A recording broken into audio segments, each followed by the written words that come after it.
भैया तार बाबू के बियाह होता हो। का बात करता रही बुढ़ापा में? अरे तार हो बाबू ना होई बाबू। का बाबू बाबू बाबू ए बाबू आओ ना। अरे ई त हमर मजनुआ हो। अरे भाग जो ना त तहरा के मुआ देखे सोन। ए बाबू बाबू बाबू आओ ना। हाँ बहुते प्यारी करिले जानू देख ल सीना फाड़ के अइबू ना तो मर जाइब दो तहवे चियार के। बाबू ना बहुते प्यारी करिले जानू देख ल सीना फाड़ के आवो ना तो मर जाइब दो तहवे चियार के। मेरी शादी में अड़चन लाओ ना।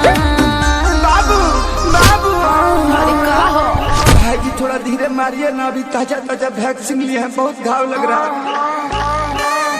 कुकुर ले खडाट के भगाओ ना। जाओ ना। ए बाबू बहरिया ना। अरे जाओ ना। ए बाबू बहरिया ना। अरे साफे थुथुर हवा का। अरे जाना। अरे सब मार के मुआ दी है। अरे काहे नहीं खो समझत। अरे जाना।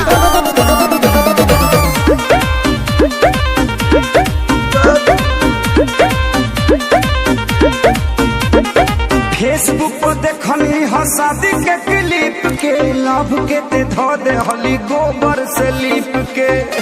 बाबू अरे हदे पिटौर बड़ा यार। भाग भाग भाग नाता भाई हमर ढाके लौटी ये दिए हैं। बड़े खिसियाई ललूर लंगड़ धके तोहके बनाइए दिए हैं। बुझे देखो माथा मेरा गरम होना।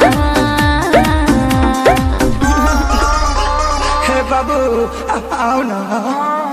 बक भाई से अपना हूँ कवाओ ना। ए बाबू बहरिया ना। ए बाबू बहरिया ना। साफे समझाओ तो मिलो। अब की बार हाथ गोड़ कपार सब टूट जाए। अरे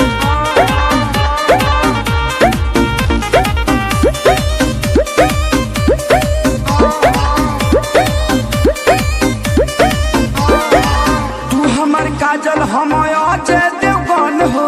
बानर सा दुल्हा कैसे कहलू पसन हो। हमरे दूरी बन के मारो तरस बाबू कमी कुछ नहीं खे बस तहनी मनी तोहरा से खरिया बाड़े। बड़े बेरोजगार ना विवेक सुना दुल्हा नो करिया बड़े। अब समझ में आई रखे सारे विशाल घर जाबो ना। अरे जाओ। आओ ना आओ ना। ए बाबू आओ ना। भाई से अपना हूँ कवाओ ना। जाना। ए बाबू बहरिया ना। ए बाबू बहरिया ना। बाबू बाबू आओ ना। जाओ ना। आओ ना।